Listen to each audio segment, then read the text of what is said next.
This is Embodied from PRX and WUNC. I'm Anita Rao. The consequences of fast fashion are well known: worker exploitation, environmental damage, and poor quality items. And yet, we keep buying it. Fast fashion is not a specific aesthetic. It's not a specific price. It's not a specific brand. It's a model of doing business, which means it's kind of all around us. Today on Embodied, industry insider Amanda Lee McCarty joins us to interrogate why fast fashion has such a particular hold on us and what we can do about it. I think it's important to tell everyone that, you can unplug from fast fashion and start to disconnect yourself emotionally from these brands. And I'm here to tell you that you can still be happy and you will feel very secure in your identity. The challenges of breaking up with fast fashion, just ahead on Embodied. Fast fashion and millennials like me basically grew up together. In 7th grade, when I wanted a cute, sparkly shirt to wear to the dance, I beelined to Wet Seal at the mall. In high school, my go-tos were Rue 21 and Express. In college, H&M. Each company had a similar appeal. Lots of options that were fashionable, cheap, and marketed perfectly to me. I was primed to buy new things often, not think too much about their quality, and come back soon for more. And I did. Many of us still follow this pattern. Americans today buy an average of 50 new clothing items each year, and a lot of those products are from fast fashion retailers. The perils of fast fashion are well known at this point.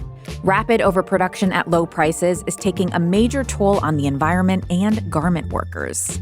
Most of the clothing produced quickly ends up in landfills.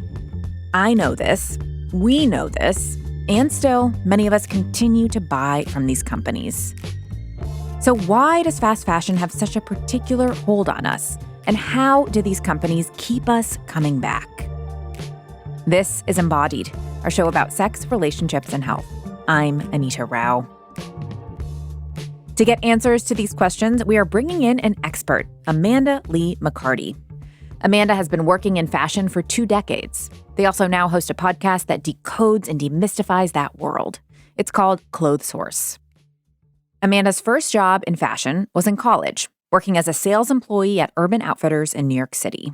But their full immersion into the industry wasn't until a few years later. In the early 2000s, Amanda was a single mom who had just moved to Portland, Oregon, in hopes of a fresh start. Portland was great, but they couldn't find a job. They searched for a year and were selling their possessions to pay rent. Then, one day, they walked into an Urban Outfitters, talked up their New York store experience, and got a job. My first day there was my birthday. They forgot that I was there. Wow. I ended up working at the fitting rooms for 10 hours, folding t-shirts under a very, very cold air conditioning vent until someone came back and said, "Oh, wait, are you still here? You should probably go home." And I was beside myself with excitement because I was like, wow, I think I just made $70 today. What a birthday gift to myself. I have a job now. And so I worked really hard. I eventually became a department manager. Was it the best job I've ever had? Absolutely not. But I worked with a lot of really incredible, smart, creative people. And I began to really understand a lot about why and how people shopped. Yeah, I want to take you to that because you were so good at kind of understanding this human behavior that when these company execs came from the corporate office, they tapped you to move across the country and join them on the corporate side of things, which is not common in the fashion world. So what do you think it was about you that stood out? Like, what were those instincts that you had? That's such a good question because, as you said, this is not something that happens very often. In fact, I was the first store employee in more than a decade that was recruited to work at the home office. Wow. So I would often ask myself, how did I end up here? I think it's because my entire life I have been really obsessed with people, trying to understand why they do what they do. And so spending so many hours in that store, I got a really good view of what happens when people walk into stores, what they want to buy, what they end up buying, and how they seem to feel in the process. So I guess, yes, of course, I have like a good eye for product, and that was something that appealed to those executives when they visited our store. But I think that what really excited them is that I understood the human aspect of Mm. it, the psychological aspect, and how we could make more stuff that people would want to buy. Well, tell me about that because the job that you then got was as a buyer. And this is the person that is actually kind of figuring out what gets into stores. They are looking at trends. Can you give me an example of kind of what a buyer does and how your instincts about human behavior helped you at that job? Yeah, sure. So when I took this job, I really did not know what it was. So if anybody is listening to this conversation and is shocked to hear that there's a job called buyer, know that you are not the only person. And in fact, most people in my life have assumed that what I would do Monday through Friday is just go shopping because that's what the job sounds like. And the actual picking of product, that is such a small portion of what I would do as a buyer. Ultimately, the financial success of the business was my responsibility. It meant taking a lot of data and making decisions based on data. It meant a lot of calculator and spreadsheet work because there is an entire genre of math for buying. It's called retail math. But beyond that, it means developing this understanding of what's happening socially and specifically Mm. with your target customer before they even know it. In my opinion, as a person who's obviously moved up the ranks and hired and managed buyers throughout their careers, I have found that the best buyers are the people who are really looking outside of fashion for cues about where the world is going and what people are thinking about. So, really understanding what's happening in pop culture, really understanding what's on people's minds at any given moment, and understanding what they feel insecure about, what is keeping them awake at night. And I know that can sound really silly when we think about, oh, and how would I use that information to pick out what shoes we should sell? Yeah, I mean, But connect it those does dots. matter. Connect those dots for me. Yeah.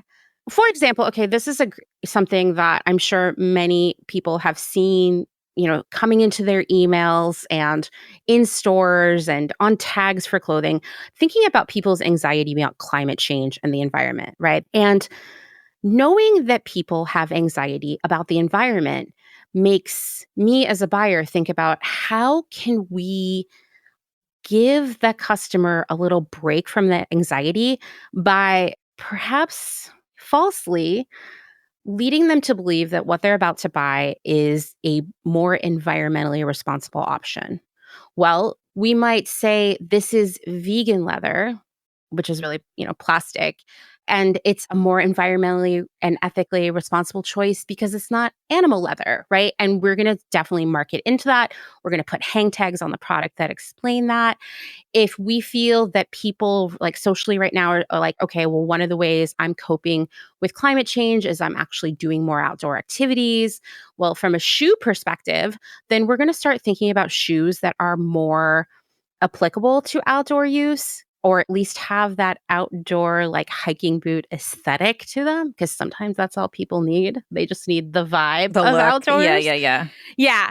Yeah. And so that's taking, like climate change and eco anxiety and saying, how do we create product around that? Which, of course, sounds ridiculous, but is the reality of what's happening in every buying office around the world right now. So I want to pause you there because I think we really want to deep dive into this question of branding and vibes and how companies have gotten really good at understanding our psychology. But to understand the stakes of this, I feel like we need to think about the context it's happening in, which is fast fashion. So we use this term a Hmm. lot, fast fashion. For me, it kind of brings to mind like very specific brands or aesthetics. but it is actually much more than one brand or one company. It is a way of doing business. So tell me more about what fast fashion really means. Yes. So you nailed it right there. Fast fashion is not a specific aesthetic. It's not a specific price. It's not a specific brand. It's a model of doing business, which means, and this makes it really tricky, you can't spot fast fashion by the prices on the website or in the store or what the stores look like or where the stores are or the aesthetic of the stuff that's being sold or even by the customer base that shops there. I think we tend to think fast fashion is cheap, young, trendy. And sure, it can be, but it can also be a brand that is selling $250 sweaters to customers in their 50s. And it's kind of all around us.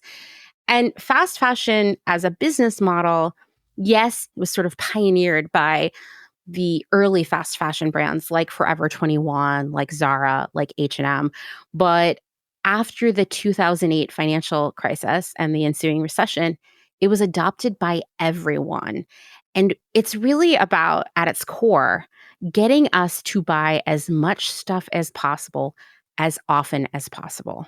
And so how you can actually spot fast fashion is by looking at how many products they have available for sale. If there are hundreds or thousands of items on a brand's website, it is fast fashion. If they are launching new products every week, or I've worked places where we launch new products every day, that is fast fashion. And that's because these are levers that they can pull that get us shopping over and over again. If a brand seems to mark stuff down really fast, like you would be embarrassed to pay full price for something because it just meant you didn't have the self-control to wait a couple more weeks, that's usually an indicator of fast fashion because so many new styles are coming in constantly that means things have to go on sale really fast to make room for the next delivery. If you're seeing brands being accused of copying products quite often from artists or smaller brands, that's almost always an indicator of fast fashion because when you have to deliver so much newness constantly, it becomes easier to do that by knocking off other brands and makers and artists. Just ahead, we'll explain exactly how the fast fashion business model became industry standard and how companies toy with our emotions to keep that industry going. You're listening to Embodied from North Carolina Public Radio, a broadcast service of the University of North Carolina at Chapel Hill. You can also hear Embodied as a podcast. Follow and subscribe on your platform of choice. We'll be right back. This is Embodied. I'm Anita Rao. Today, we're pulling back the curtain on fast fashion with Amanda Lee McCarty. Amanda worked as a buyer for brands like Urban Outfitters, Nasty Gal, and ModCloth for 15 years before stepping back from the industry. They're now a self-employed consultant and host the podcast Clotheshorse. It explores the inner workings of the fashion industry and asks listeners to interrogate their relationship with consumerism. One topic Amanda explored recently is how brands manipulate our emotions to keep us shopping. Fast fashion and its marketing tactics didn't appear overnight. The business model emerged in the 1990s and grew exponentially in the 2000s. And Amanda watched all of this happen up close. I'm lucky enough that I began my career before fast fashion became the business model for making and selling clothing. And so I actually got to work through the transition, and I didn't see it immediately, but could see it in hindsight. And basically, 2008, there's the financial crisis. And immediately after that, every brand out there, regardless of the price of what they sold or who their target customer was, had to sell everything on sale and like deep discounts to just recover the money they had invested in inventory for 2008 and early 2009. And so everything was on sale everywhere and really, really on sale, no matter whether it was a store you might see at the mall or a more high-end store like Barney's or Saks. All these businesses are keeping the cash flowing by selling stuff on sale. Their idea is this will end as the economy recovers. I mean, we could talk for 3 hours about how the economy never really recovered to what it was before. But In addition to that, customers became sort of addicted to sales. It Mm, happened really, really fast. And so as we get into 2009, late 2009, brands are kind of like, okay, well, we can't continue selling everything on sale, can we? But if we don't, our businesses are struggling. And so while most brands are struggling to make the math in 2009, Forever 21 and H&M, their businesses are blowing up. This is a business model that is working. The problem that makes it difficult for all these other brands to adopt is that H&M and Forever 21 are selling at prices that are full price as on the price tag at 50 to 25% of the prices that other retailers are selling. So just really, really low prices. And I would sit in meetings where we talked about this. We knew that we could not lower our prices to be in line with Forever 21, even though Forever 21 was gobbling up our consumer base. We knew that if we lowered our prices to compete with them, it would mean, of course, one, rapidly changing up our product assortment.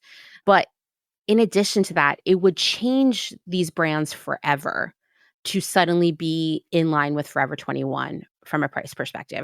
And so for any of these brands who were not in 2009 considering themselves fast fashion to lower their prices to be in line with Forever 21, it would sort of dismantle their brand image to do that. And the workaround was this: keep the same prices on the price tags that we'd always had, but run a lot more sales and plan that most of what we sold would be sold on sale. So we still decreased the quality of what we were selling in order to make selling most of our stuff most of the time on sale to make that profitable. So we had to cut the quality of fabrics, the trims, the details, all those things to make the math. But we still got to preserve this image of what our brand was, which was better than Forever 21, which was higher end than Forever 21.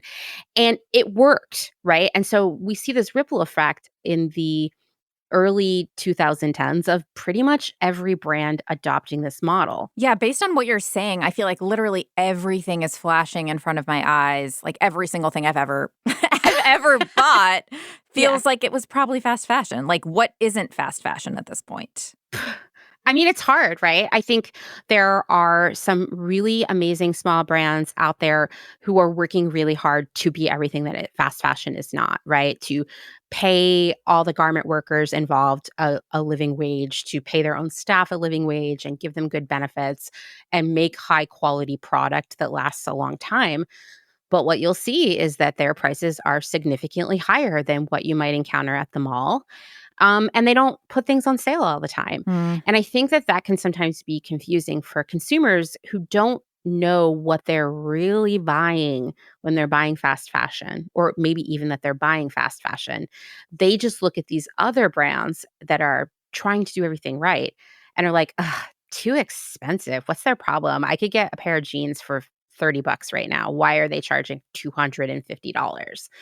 Well, when you really open the curtain there and look at how the $30 jeans are being made versus the $250 jeans, it's a very different story. And the value is there, but I don't know.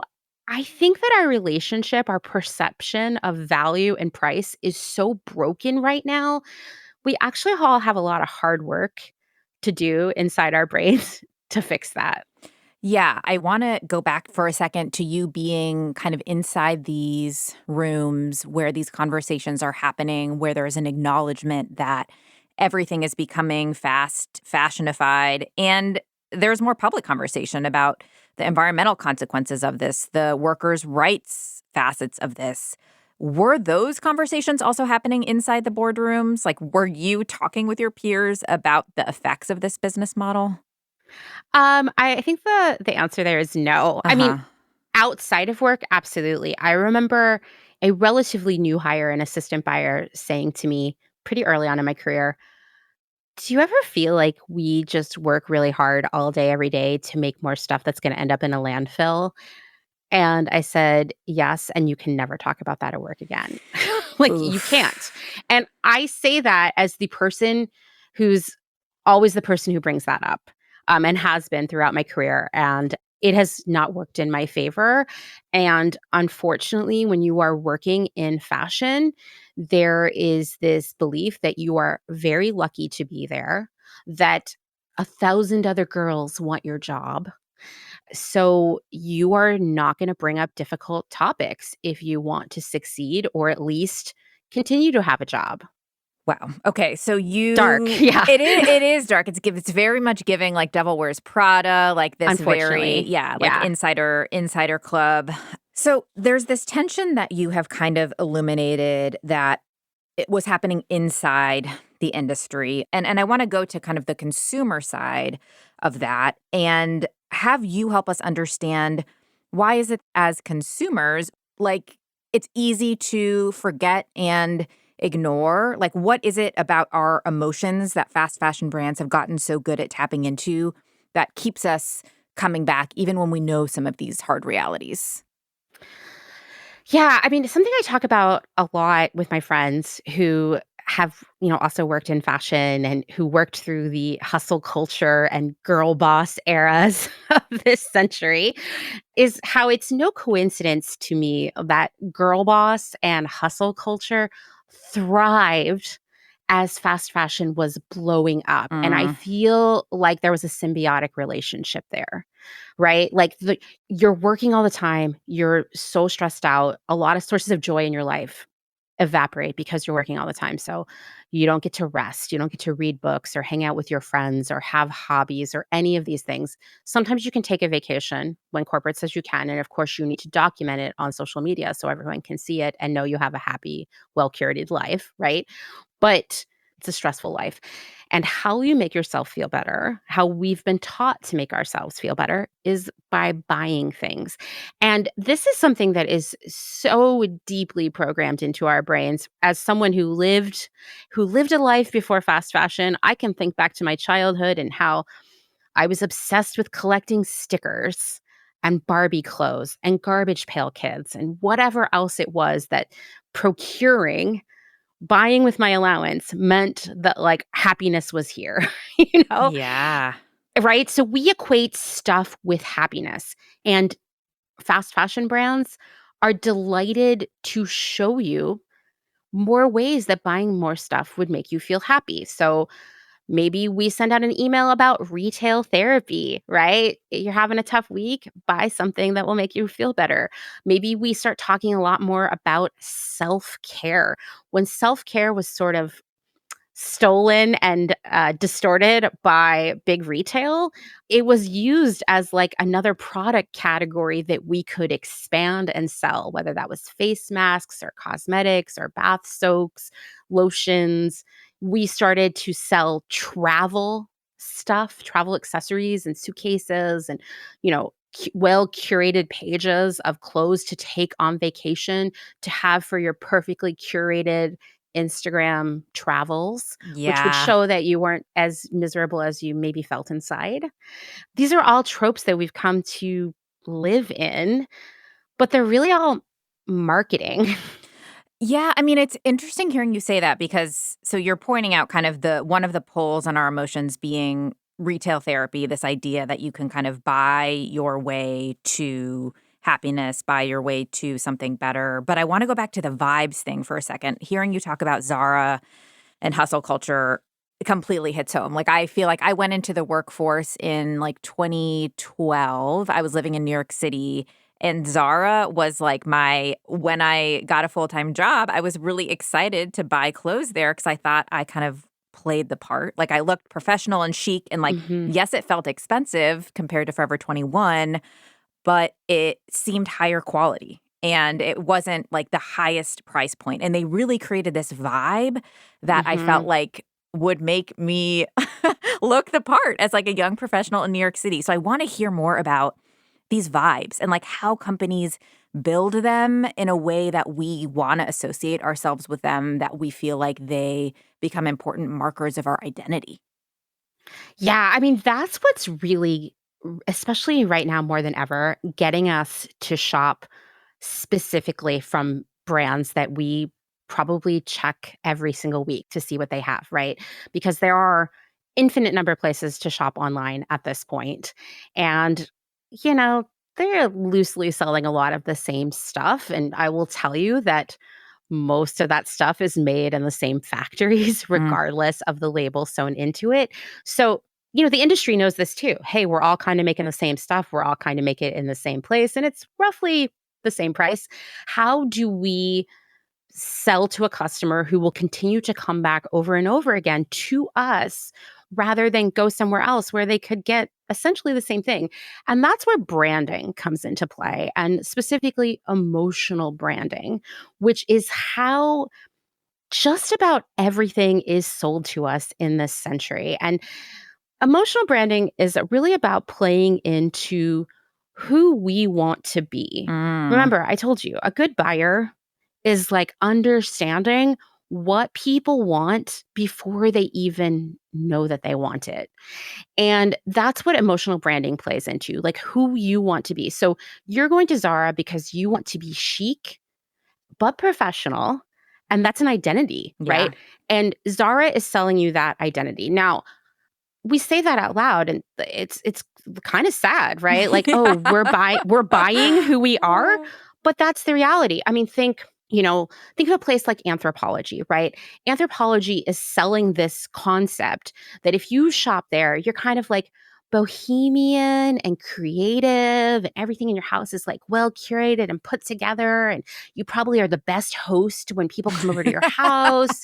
You make the best pie, right? It's selling you that lifestyle, that identity, right? And people are extremely loyal to Anthropologie. Trust me, whenever I try to talk about Anthropologie being fast fashion on the internet, people get very angry at me, but they are fast fashion, Oh, right? yeah. Another example is, and it's completely different, is TJ Maxx, right? Okay, I really need you to break this one down because I had never thought of TJ Maxx as fast fashion until reading and listening to your work. And my husband is a diehard Ross Dress for Less shopper, and Um, he was very upset to know that he's not getting a really good deal. So tell me more about these discount stores, how they operate, and yeah, how they develop these like immense loyalties.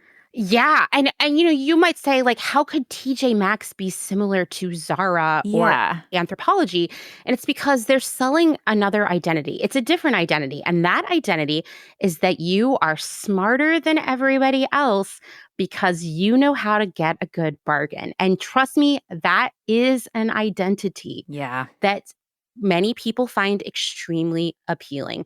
And so the conceit of all of these stores is that when you go in there, you're getting designer name brand products for significantly less than you would pay for it at a department store or elsewhere because you are so smart. You know to go there, right? Well, the reality is that the vast majority of product in these, they're called off-price stores. So it's like TJ Maxx, it's Ross, it's Marshalls, it's Nordstrom Rack, and many, many other stores of that ilk.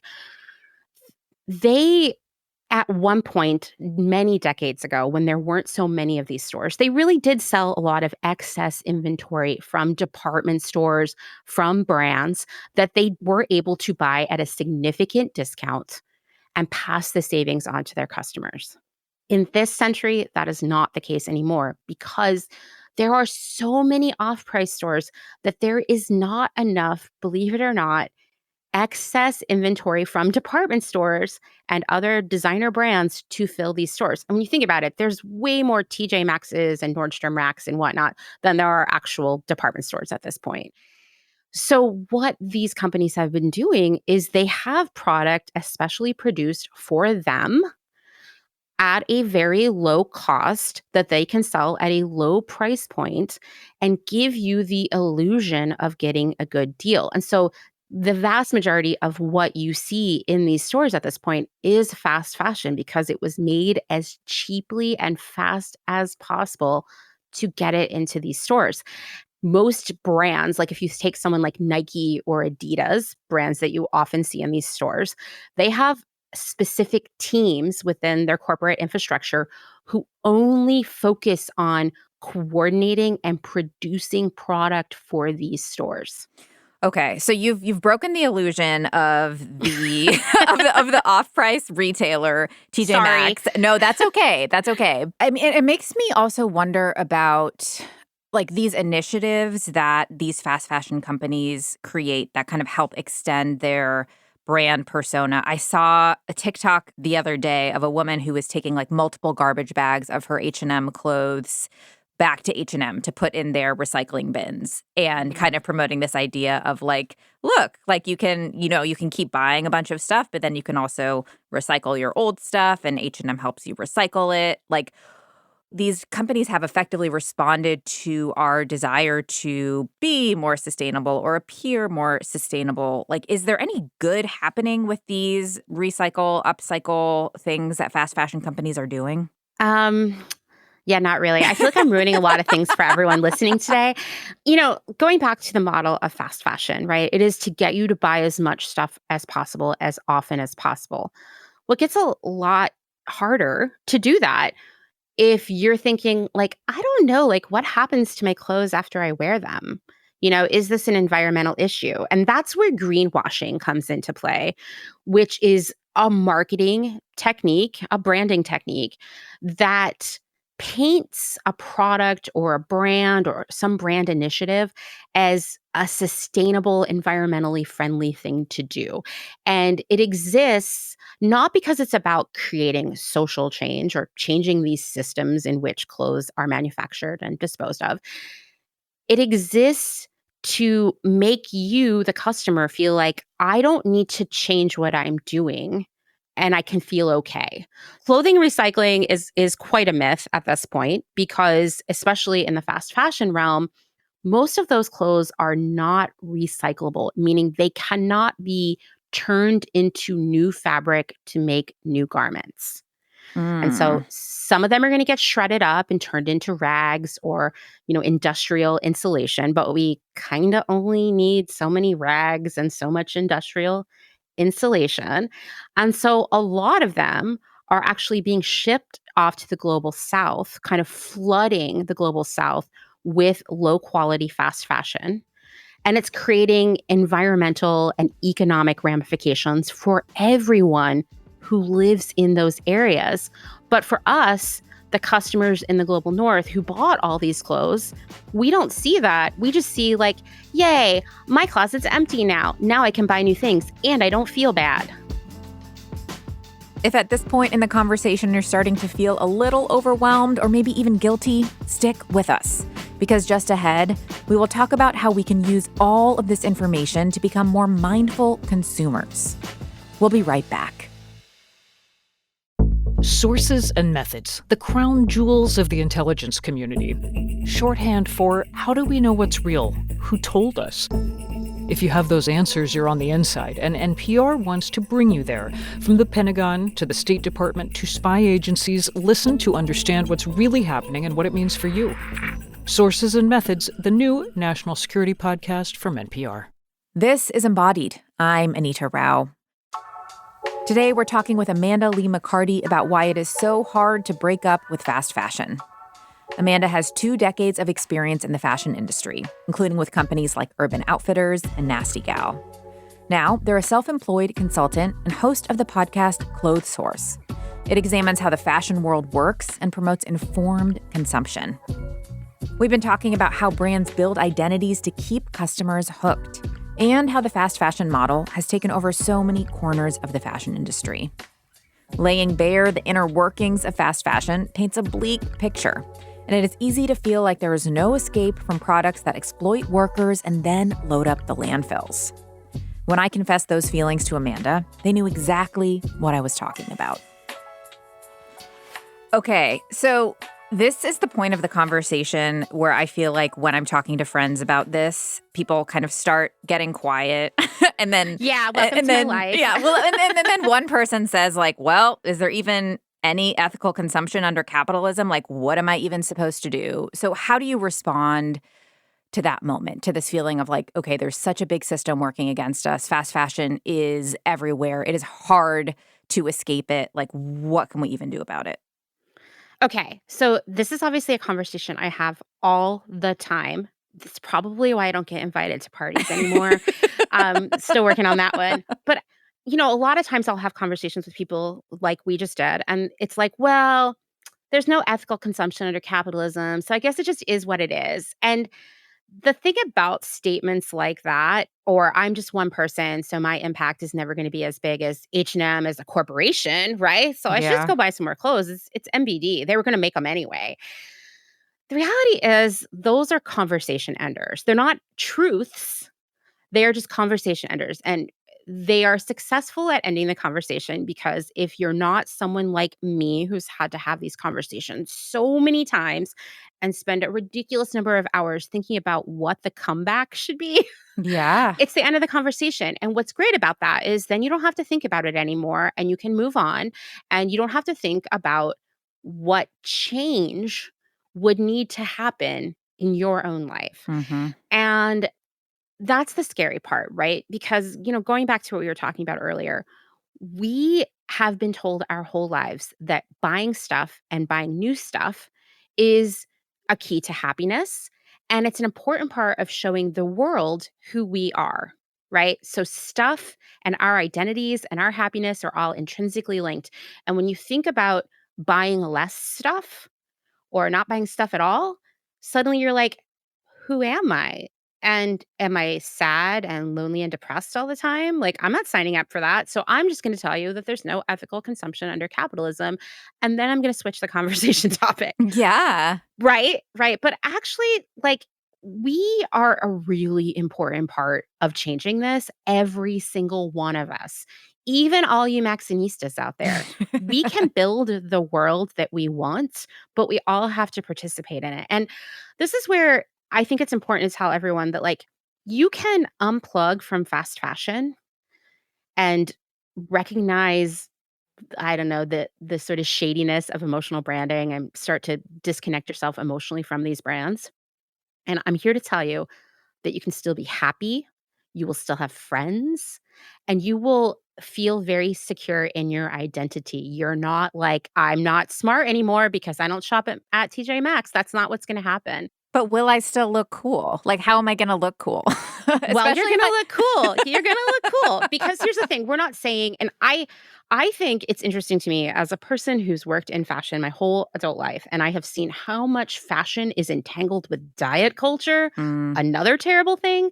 A lot of conversations about walking away from fast fashion start to feel like diet culture, yeah. which I don't like, right? So it's like, you need to quit, you need to cut back, you need to not buy anything for 3 months or 6 months or a year. You need to prove that you are worthy in some way, much like dieting is supposed to prove that we're worthy of something. And what happens is it is impossible. Like, okay, maybe impossible is an overstatement. You could maybe do this where you were like, I buy new stuff from Zara every week, but this week I'm stopping and I'm not buying anything for a year.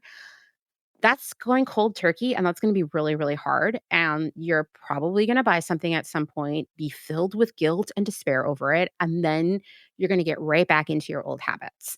And so I don't believe in the, like, stop shopping, diet culture kind of approach to this. What I say is, like, let's slow down the process of it all. Let's think a lot harder about what we're gonna buy and why we're gonna buy it. Like, Mm. are you buying that thing because you actually really like it and are gonna wear or use it a lot? Or are you buying it because you like what that brand represents in your mind? Are you buying it because you're having a rough day? These are things I've done. I used to be obsessed with the brand Free People. And I think, working with that brand, knowing more about how it worked behind the scenes, and furthermore, knowing what Free People really was, I didn't want that to be a part of who I thought I was, you know? Well, how do we figure that out, I guess? Like, how do we become more informed consumers? Because I think it can be hard to pick apart, like, okay, who is just rebranding themselves as sustainable and who is just rebranding themselves as 100% organic? Like, how do I even know how to? So I guess first it's like buy less stuff and slow the process down. Yeah. But when there is, like, you're like, okay, I do, like, all of my sweaters have holes. I need a new sweater. Like, how do I go about the process of figuring out how to get that, especially if, I don't have unlimited income? Like, walk me through that decision tree. Sure. I mean, so first off, it's going to be different. And yeah, it's going to be a little bit more work, but not some egregious level of work where you are going to be exhausted and have to sacrifice other aspects of your life to get it done. But it is not going to be as simple as going onto Zara, spotting a sweater, and clicking add to cart and checking out, right? It's going to be a little bit more of a thought process. So the first thing I tell people is like, honestly, I don't really care where you buy your clothes as long as you buy things that you plan on wearing for a long time and you're gonna take care of and like. To me, that's a lot more important at this point because, yes, there are ethical and environmental issues associated with fast fashion, but the ethical environmental issues are actually exacerbated by us buying way too much stuff. And so if we can cut back and buy less stuff, that's automatically a massive shift right there. And I say that because, of course, if you have the resources to buy natural fibers where people were paid a living wage to make that garment and it's a garment that's going to last you a lifetime, please do that. Cast your vote with your dollar by supporting those brands that do things in the best possible way. But if you don't have those resources, which I also really understand, then the next best thing you can do is buy things that you know you're going to wear and take care of. And that alone is incredibly impactful. Part of getting there, of buying things that you really know you're going to like and wear, is reading the care labels, reading the content labels. So every clothing company is required by law to, inside the garment, have labels that tell you how to take care of it and what the fiber content is. Hmm. And I think reading that stuff alone can be a game changer in terms of accidentally buying things that disappoint you because maybe you don't like to wear polyester because it makes you sweaty and stinky. Well, when you see that on the label or on the product page on the website, don't buy it. That's a clear don't buy. If you don't like acrylic because it's itchy, skip it. So don't buy things without knowing pretty closely what you're gonna get. I think that's a really important part of it. I also say, like, when it comes to clothing, look at it and ask yourself, like, what are 5 outfits I can make out of this? Yeah. Right? Because sometimes you're like, "Oh, I can't," or, "Oh," and I've done this myself. "Oh, well, currently, I couldn't make 5 outfits out of it, but if I bought this other stuff too, then I have 5 outfits." No, no, no, no, no, no. Don't do that. We've all been there. And so I think, like, trying to just make the best decisions you can, the most educated decisions, is a really important part of this. Now, I think a lot of people get hung up in trying to achieve perfection. What is Yeah. the most sustainable, most ethical thing I could buy? And I'll tell you, there are tons of resources on the internet. One great one is Good on You, that actually breaks down these brands and the ethical and environmental implications of their practices. So that's a great resource.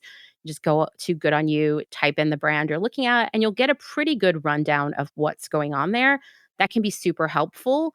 But I often find people are like, well, this brand pays a living wage to its garment workers, but they ship everything here in an airplane, which has a higher carbon footprint. So now I don't know what to do.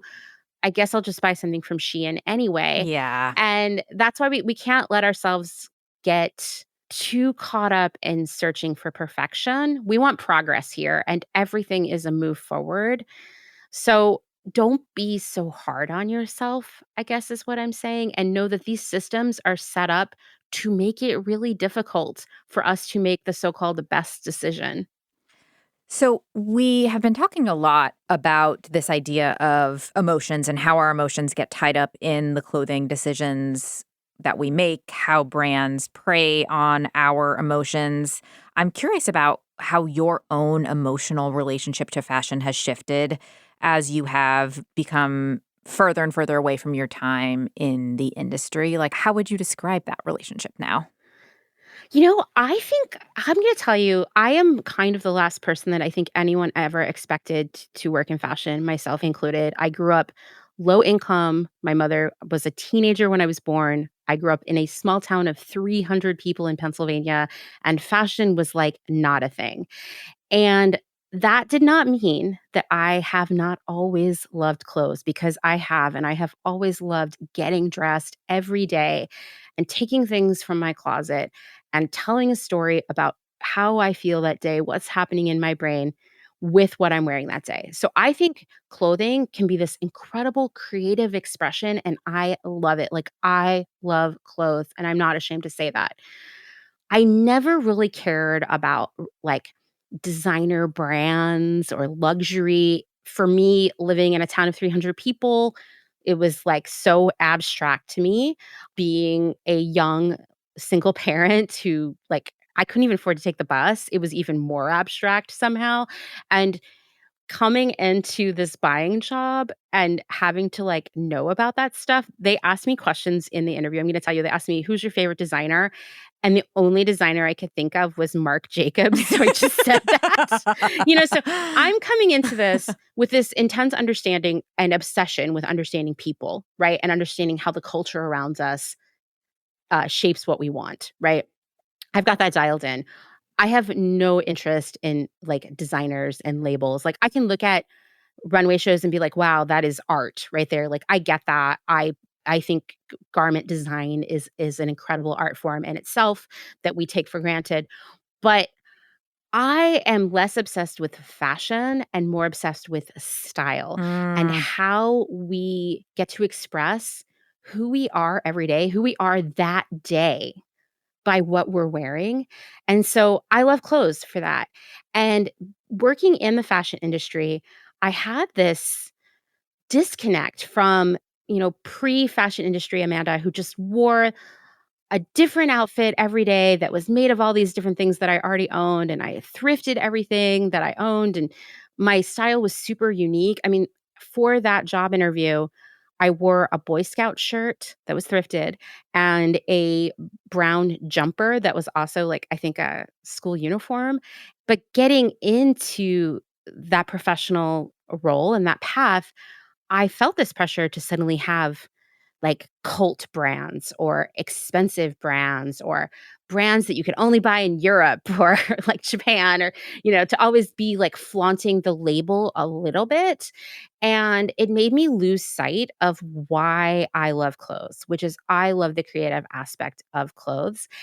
And leaving the industry, and, I still work in the industry to a certain extent because I work with a lot of small sustainable brands around North America. But I don't go into an office every day where I'm gonna be judged by what I wear. That doesn't mean I wear pajamas every day. I get dressed up every single day to go sit at my desk in my office, in my house, and it's always getting into my closet and building that outfit for that day that shows who I am that day. And so I think clothing is magical. So I feel like, okay, at the end of this conversation, I'm hearing you say buy less stuff, slow down the buying process, think about what you need and why you need it. I guess the last reminder I would love to hear from you is, like, how do we build this awareness of how our emotions might be manipulated and how that plays a part in all of this?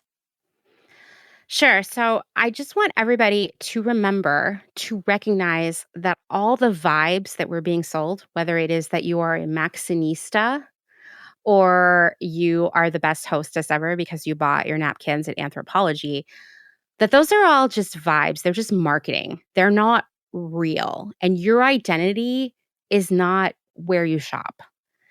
I think it's also important to remember, and this one's going to sound silly when I say it out loud, but people will go scorched earth on the internet defending their favorite brand. I want you to remember that brands are not people, they are not your friends, they are not loyal to you. And should somebody say something disparaging about you on the internet, I'm going to tell you right now, TJ Maxx isn't showing up to defend you. Okay. So it's not a two-way street. And these brands have built this relationship with you, this very one-sided relationship with you, with one sole purpose. It's not going to be because they're going to remember your birthday or come to your wedding. It's because they want you to buy things from them. It is a very transactional, one-sided relationship. And the relationship is actually in your head. So when you start to recognize that the brands you shop from aren't really indicative of who you are, and they aren't what make you interesting or lovable, I think it's a lot easier to say, I can resist the latest email or collection or sale that they're having. Amanda Lee McCarty, thank you so much for the conversation. Thank you. What a delight.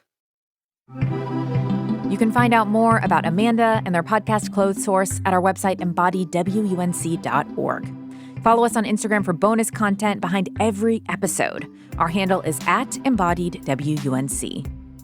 Today's episode was produced by Kaya Finlay and edited by Amanda Magnus. Wilson Sayre provided additional editorial guidance. Nina Scott is our intern, and Jenny Lawson, our technical director. Quilla wrote our theme music. This program is recorded at the American Tobacco Historic District. North Carolina Public Radio is a broadcast service of the University of North Carolina at Chapel Hill. I'm Anita Rao.